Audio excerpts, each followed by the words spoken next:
ওয়াসাল্লাম পৃথিবীতে মসজিদে ইবাদত করি, নবী আমার শান্তি পায় নাই। কাফের বেঈমানরা, উতবা সাহেবারা, আবু জেহলরা আমার নবী মসজিদে গেলে অন্য অত্যাচার করত গো। নবী নামাজে গেলে বিদিন কাফেরা লাঞ্ছনা দিত। আমার নবী নামাজে গেছিল, ওই আবু জেহল উতবা সাহেবারা আমার নবীকে নামাজের মাধ্যমে শোনারে উঠে নারবুড়ি পর্যন্ত কালায় পেঁচে দিচ্ছিল। তবু আমার নবী আল্লাহর কাছে কাঁদছে, আল্লাহ আমি তোর ইবাদতে আছি, আল্লাহ আল্লাহ এই বিদিনেরা আমার উপরে কেন অত্যাচার করে। আল্লাহ আজকে আমি মসজিদে যাই, কত আরামে নামাজ পড়ি, কত যত্ন, কত ফ্যানের হাওয়া, কত এসি পিছন থেকে দিতেছে।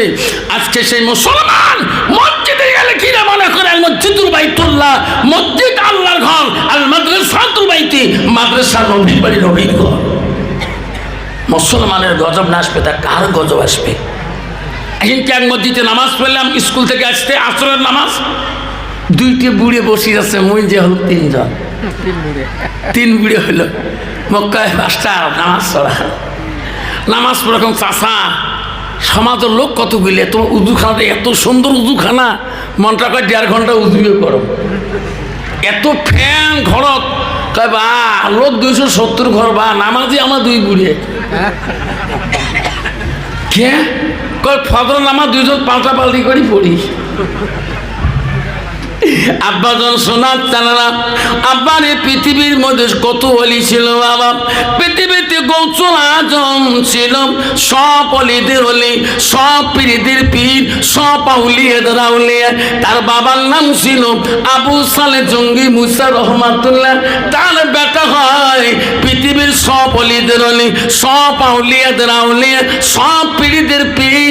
তার নাম হলো আব্দুল কাদের জিলানী গৌসুল আজম রহমাতুল্লাহ। পৃথিবীর কত অলি ছিল বাবা। হযরতে বাগদাদি রহমাতুল্লাহ, হযরতে কুতুবউদ্দিন বক্স রহমাতুল্লাহ, আব্বা হযরতে বাইজি বুস্তামি রহমাতুল্লাহ। পৃথিবীর আরো কত অলি ছিল, তার নাম ছিল হযরতে বাবা মালিক বিন দিনার রহমাতুল্লাহ। এত বড় অলি ছিল বাবা রে, 400 থেকে তবে আছে বাবা 200 বার পর্যন্ত মাবুদের সঙ্গে মালিকের কথা হয়। মালিক বিন দিনার রহমাতুল্লাহ এত বড় আল্লাহর ওলি ছিলেন। ইনার হাজার হাজার ভক্তবৃন্দ ছিলেন, মুরিদান ছিলেন। একদিন মালিক রহমাতুল্লাহ ভক্তবৃন্দুদের বাড়ি যাবার জন্য, দেখা করার জন্য যাবে, ভক্তবৃন্দুরা খবর করে হুজুর আমাদের সাথে দেখা করবেন না। হযরতে মালিক বিন রহমাতুল্লাহ বলছে, বেটা রে আমি যাব তোমাদের এলাকায় ঢুকবো। হঠাৎ করে একদিন মালিক বিন দিনার রহমাতুল্লাহ রাস্তা দিয়ে গেতে গেতে, ওই ভক্তদের বাড়ি গেতে গেতে সামনে দেখে একটা বিশাল নদী। আল্লাহর ওলি মনে করলো এই নদীটা তো আমার পার হতে হবে, নদী পার হই কেমন করি, এত বড় বিশাল নদী গো। আল্লাহর ওলি নদীর কিনারে গেলেন, যে কোনো বুদ্ধি হয়ে নদীটা পার হতে হবে। নদীর কিনারে যায় দেখে একজন দাড়ি মাঝি নাও নিয়ে বসে আছে। আল্লাহর ওলি বললেন, মাঝি রে এই নদীটা আমাকে পার করে দাও। মাঝি বলল, হুজুর আমার কামে হলো মানুষকে পার করা। হুজুর আমি নাও নিয়ে বসে থাকি, আমি মানুষকে পার করি, তাহলে বাবা আমাকে পার করে দাও না। হুজুর চলেন। আল্লাহর ওলি মালিক বিন দিনার রহমাতুল্লাহ নাওয়ের মধ্যে চললেন, মাঝখানে নাও ছাড়ি দিলেন মাঝি। অর্ধেক নদী যখন চলে গেলেন নাও, মাঝি বলে, হুজুর তোমার গন্তব্য জায়গায় আর পেয়ে যাবেন, পয়সাটা বাই করো। কি বলল? পয়সা ভাড়াটা দেও। দেখবেন যারা নাও পার হয়েছে, নদী পার হয়েছে, দেখবেন না নাইয়ের একটা বুদ্ধি করে, যদি লোক বেশি হয় স্টার্ট কমে দিয়ে বসে তোলা শুরু করে, যখন ঠিক না বেঠি। মাঝি বললো, হুজুর পয়সাটা দেও। গন্তব্য জায়গা তোমার আসি গেছে।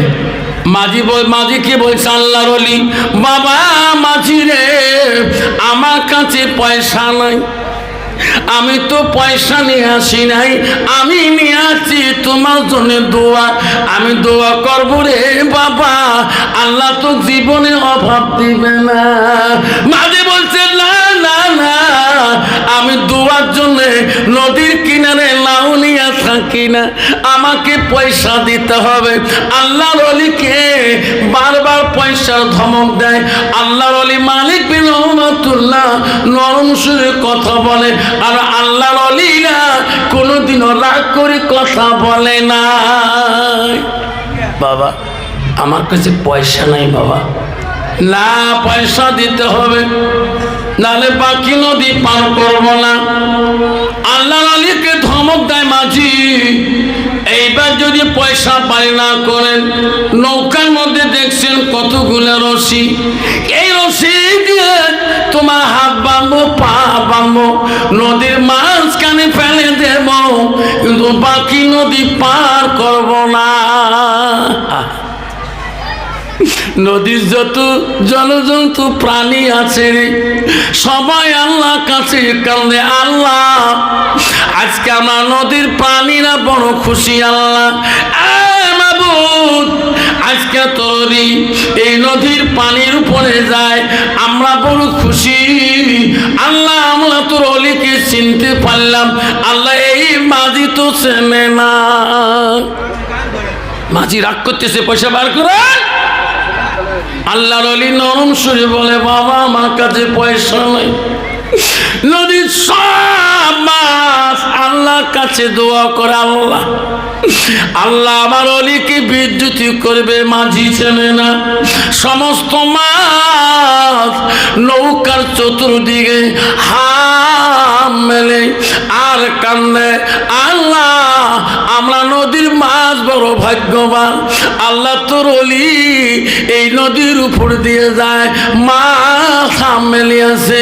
আল্লাহর অলি মালিক রহমাতুল্লাহ আস্তে করে হাতটা, ডান হাতটা নাওয়ের উপর দিয়ে একটা হাত ছাড়ি দিলেন পানিতে, হাতটা যেয়া একটা মাছের মুখের মধ্যে ঢুকলো, আস্তে করে আল্লাহর অলি মাছের মুখ থেকে পয়সাটা দিনারটা বাড়ি করিয়া মাঝির হাতে দিল। যেরকম সুবহানাল্লাহ, যেরকম সুবহানাল্লাহ। বাবা রাগ করিও না, এই যে তোমার পয়সা, তোমার কষ্টের বিনিময়ে পয়সা, আমাকে গালি পারিস না।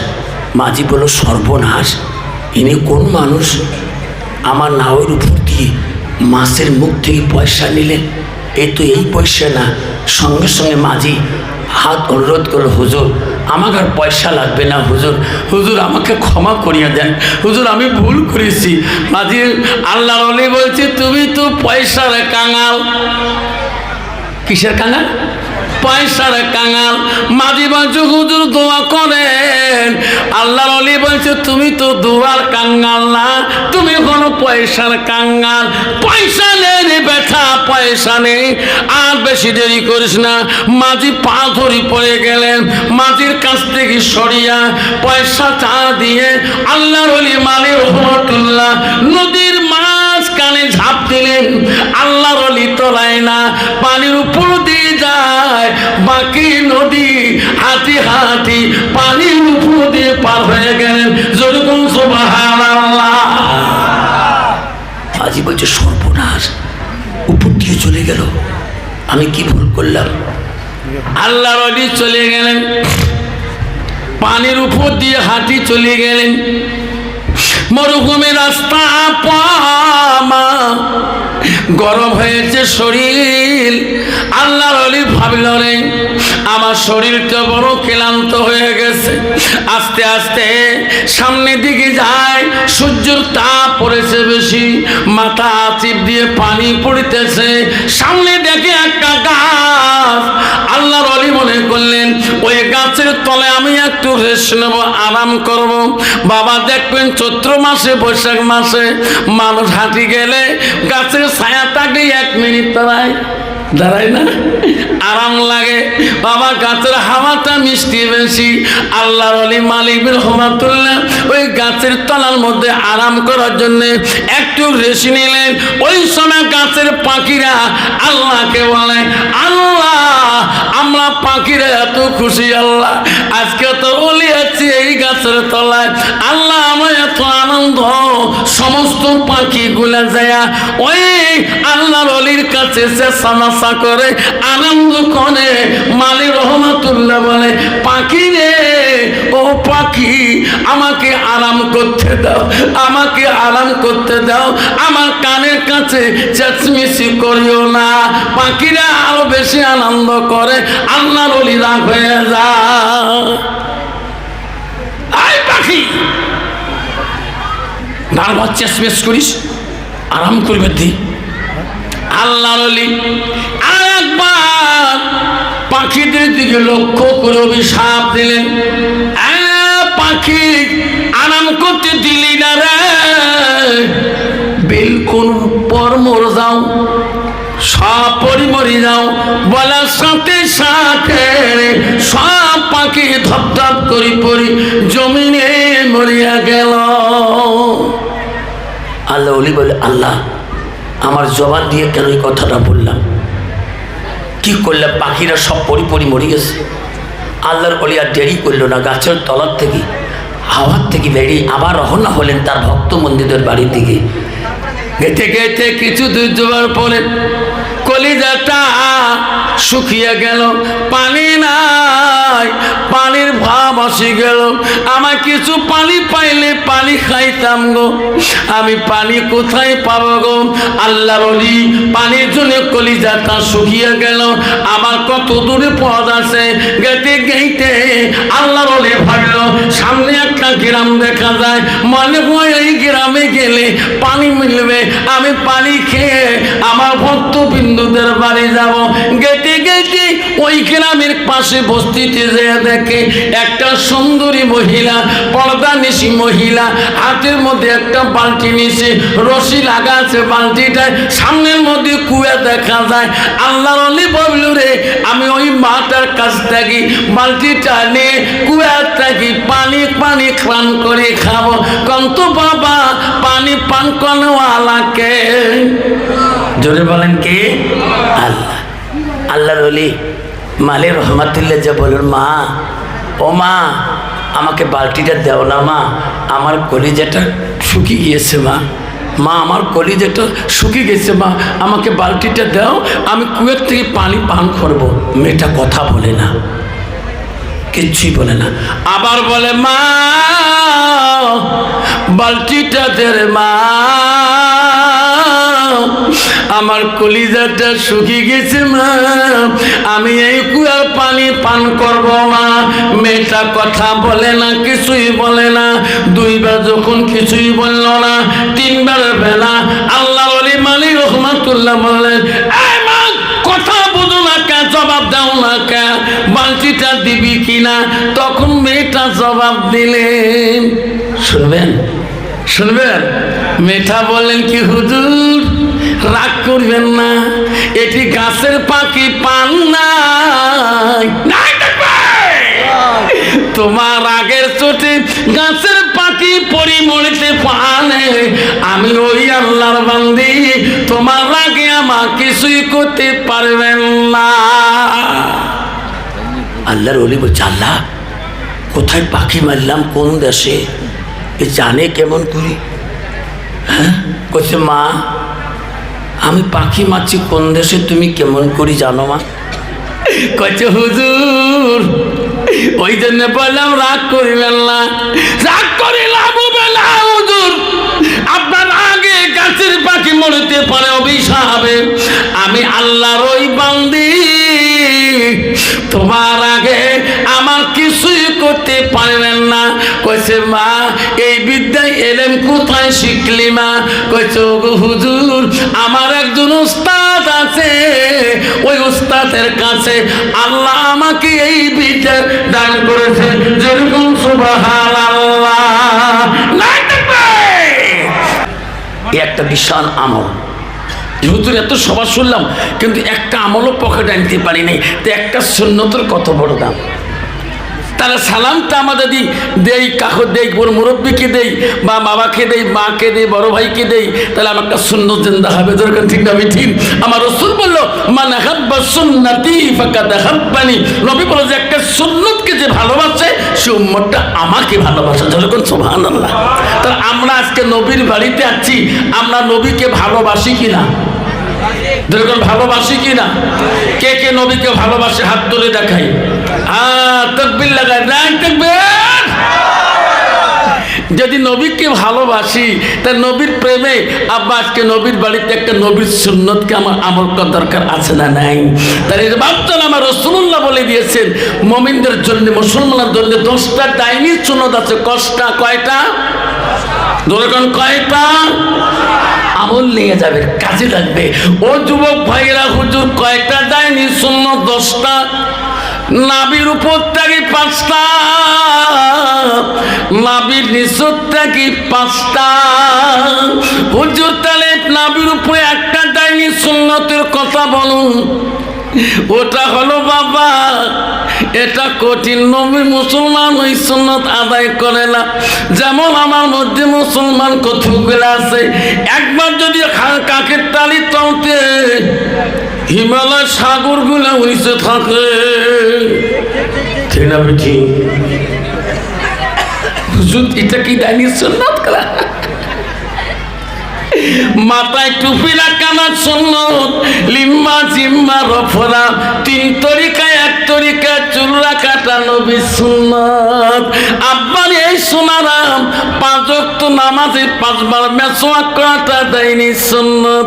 আব্বারে অপ্রয়োজনীয় রোম যাকে বলা হয় অপ্রয়োজনীয় রোম 40 দিনের ভিতরে খতম করতে হবে, নারে তোমার নামাজ কালাম তেলাওয়াত জিকির আল্লাহ পছন্দ করবে না। সেটা হলো বাবা অপ্রয়োজনীয় রোম। যেমন কাকের তালি চুলটা অপ্রয়োজনীয় রোম। কাকের তালি চুল যদি ভেঙ্গুড়িলের হাড়ি হয় তাহলে বাকি চুলের অবস্থা কি আছে? যেরকম ঠিক না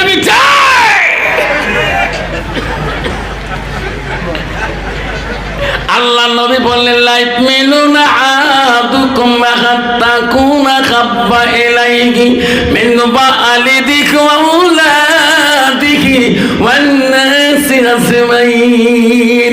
আমার নবী বলে ওই মানুষ যতক্ষণ পর্যন্ত মুমিন হইতে পারে না, মুসলমান হইতে পারে না, যতক্ষণ পর্যন্ত নিজের ছেলে সন্তান পিতা মাতা অন্য মানুষের থেকে মালর থেকে আমার নবীর ভালোবাসা উম্মতের ভিতরে থাকবে না। এই তো নবীর ভালোবাসা মুসলমানের ভিতরে। বর্তমান একদল যুবক আছে বাবা, নবীজি বলে গেছে 3 তরিকা 1 তরিকা চুল রাখা, নাড়িয়া করো মরিয়া করো, না হলে সুন্নত বাবরি রাখি দাও। দাড়িও রাখলাম, মুসু রাখলাম, বাবরিও লম্বা, মুসু লম্বা, সবই লম্বা, গোটাইটা রবীন্দ্রনাথ ঠাকুর আছে না? তোমার বাংলার জমি আমার আসামে আছে, আসামে যান, জলেশ্বরে যান একবার, এই বড়ি মোষ 3 ব্যাটারি লাইট দিয়ে মুখ দেখা না যায়। তোমার তো বাংলার জমিনতে আছে। হ্যাঁ মাঝে মাঝে জিকির করে আসলে নাই। সেই জন্য বাপ নবীর সুন্নতকে অন্তরে ভালোবাসা রাখি, নবীর বাড়িতে যাচ্ছি একটু ভালোবাসা রাখি। আমি আর একবার সালাম দিতে চাই যাতে আওয়াজটা ভূমিকম্পর মতো এসে যায়। আসসালামু আলাইকুম রাহমাতুল্লাহি ওয়া বারাকাতুহু ওয়া মাগফিরাতুহু। যাও আজকে কুমারগঞ্জ মাদ্রাসা বাৎসরিক ধর্মীয় সভার সুনামধন্য সভাপতি মহাশয়কে আমি আমার অন্তর থেকে তার সর্বপ্রথম সালামটা দিলাম। আরো সালাম দিলাম দূর দূরান্ত থেকে আগত বা স্থানীয় আকাশে তারকার নিচে ওলামা দিনকে আমি সালামটা দিলাম। আরো সালাম দিলাম আমার আব্বাজনের বয়সের বৈশিষ্ট্যধর আব্বাজন আছেন, তাকে আমি সালামটা দিলাম। আরো সালাম দিলাম পর্দার আড়ালে থাকা, নিরলে থাকা অন্তর দুলালি মা বোন খালাগণ ফুফুগণ মাসিগণকে।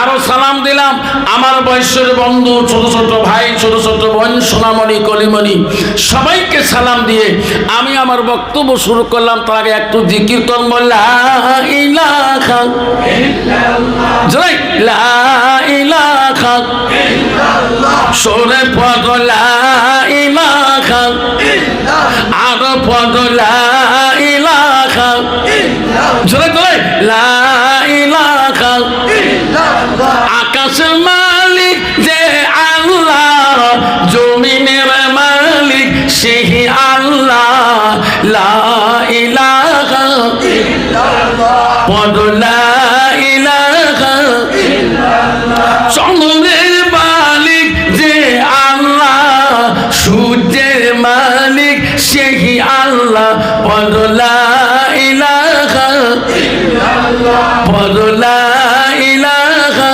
ইল্লাল্লাহ। রিজকের মালিক যে আল্লাহ, মৌতের মালিক সেই আল্লাহ, পড়ো লা ইলাহা ইল্লাল্লাহ, পড়ো লা ইলাহা ইল্লাল্লাহ, লা ইলাহা ইল্লাল্লাহ মুহাম্মাদুর রাসূলুল্লাহ। মোহাব্বতে বলেন সাল্লাল্লাহু আলাইহি সাল্লাম। তাহলে বামদানা বলেন আকাশের মালিককে, জোরে কর। চন্দ্রের মালিককে, সূর্যের মালিককে, জমিনের মালিককে, মরণের মালিককে, মহুতের মালিককে। তাহলে মহুত কার কার হবে? মোর এক নম্বরে হবে। মহুত কার কার কার মরণ হবে? হাত তোলেন। হ্যাঁ, মরণ সবারে হবে। সাদা কাপড় পরাইবে, মুর্দার খাটে শোয়াইবে, কবরতে করিবে রে তোমার দাফন। পাগলে মহন রে, দম ফুরাইলে দেখিবি রে কে আপন। অবুস মনহুরে, দম ফুরাইলে দেখিবি রে কে আপন। যারা তোমার অতি আপন, তারাই তোমার পরাইবে কাপড়। যারা তোমার অতি আপন, তারাই তোমার পরাইবে কাপড়। কবরতে করবি রে দাফন, কবরতে করবি রে দাফন। পাগল মনরে, দিন ফুরাইলে দেখিবি রে কে আপন। অবুস মনরে, দিন ফুরাইলে দেখিবি রে কে আপন। ঠিক না বেঠি? আপারে মুসলমান যদি এই কথাটা বুঝতো, তাহলে মুসলমান কোনোদিনও মুসলমানিত্ব হারাইতো না। মুসলমান কোনোদিনও মদ খাইতো না, মুসলমান কোনোদিন সুদ খাইতো না, মুসলমান কোনোদিন গান্দা খাইতো না, মুসলমান তাস খেলাইতো না, মুসলমানিত্ব নষ্ট করতো না।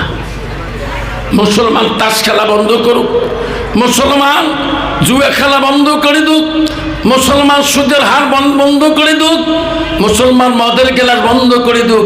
ভারতবর্ষের জমিনে এই কয়টা কোম্পানি সরকারের কাছে বন্ধ হয়ে যাবে। মুসলমান তাস খেলা বন্ধ করে দুক। কুচবিহার জেলায়, আসামের ধুবড়ি জেলায় তাসের দোকানে তাস বিক্রি হবে না। কিন্তু মুসলমান তো ওদিকে নাই, মুসলমান তো মরণকে ভয় করে না। আজাল কখন আসবে, কখন আজাল আসবে? আমার জানটা আগে কাবাজ হবে না আমার আব্বার জানটা আগে কাবাজ হবে? আমার বড় ভাই আগে চলে যাবে সিরিয়াল নম্বরে, না আমার ছোট ভাই আগে সিরিয়ালে যাবে? আমার বড় বোন আগে যাবে, না আমি ছোট ভাই আগে চলে যাবে? মুসলমান যদি এই ভাবটা ভাবতো, তাহলে মুসলমান কোনোদিনও মুসলমানিত্ব নষ্ট করতো না। ওই তো খোদার খেলা, ওই তো খোদার লীলা। সকাল বেলার ধনী রে ভাই তুই, গরিব সন্ধ্যা বেলা। বাসে কাটিবে খাটে বানাইবে, বাসে কাটিবে খাটে বানাইবে, সেই খাটতে তুলিবে সার জহনা তুইয়া আসিবে, তোমার প্রাণকে আরো তো চাইবে না। ভাই কান্দিবে, ভাতিজা কান্দিবে, ভাই কান্দিবে, ভাতিজা কান্দিবে, আপন শত্রু কেউ তো ছাড়বে না। ঘরের বিবি কান্দিয়া মিটাইবে বাসনা, ওই তো খোদার নীলা, ওই তো খোদার খেলা। বাবা আজকে যে কুমারগঞ্জ মাদ্রাসা আছে, আমরা বাড়ি যাব কোনো গ্যারান্টি আছে? জোরে কোন গ্যারান্টি আছে? কখন আজরাইল অর্ধ রাস্তা আমাকে কাড়ি নেবে সোনা? ও সোনা রে, আমরা মুসলমান হয়েছি, মুমিন হয়েছি বাবা। মুসলমানই তো নষ্ট করা যাবে না। ও মা বোনেরা, ও কুমারগঞ্জের মা বোনেরা, নাজির হাট থেকে আসছেন মা, বহু দূর দূর থেকে এসেছেন মা। আল্লাহ নবী কি বললো শুনি না খুঁড়ে মা। আল্লাহ নবী বলে আলমার আতুইদা সাল্লাত খামসাহা, আমার নবী বলে কোনো একটা মেয়ে যদি 5 ওয়াক্ত নামাজ পড়ে, ওই মেয়েটা যদি রমজান মাসে রোজা করে, আমার নবী বলে ওয়াসানা ফারজাহা, ওই মেয়েটা যদি পর্দায় পশিদায় চলে, নবী বলে ওয়াতাবালাহা, ওই মেয়েটা যদি স্বামীকে ভালোবাসে, স্বামীর খিদমত করে, আমার নবী বলো ফাঁকাদে কোনো মানায় আবু আবির জান্নাতিল সাদ। নবী বলো ওই নারীদের জন্য আল্লাহ 8টা জান্নাতের দরজা খোলা রাখবে। কিন্তু বাবা আমি মসজিদে জীবনে না যাই, কত আমার বউ নামাজ পড়বে? আমি ফজর পর্যন্ত নাক ডোডাই, বউকে মোর আরো মজা, আরো ঘুম পাড়ে এই উঠলে যত্ন হবে কে খালি গুতে বেলা। আমার বন্ধুগণ শুনে রাখেন,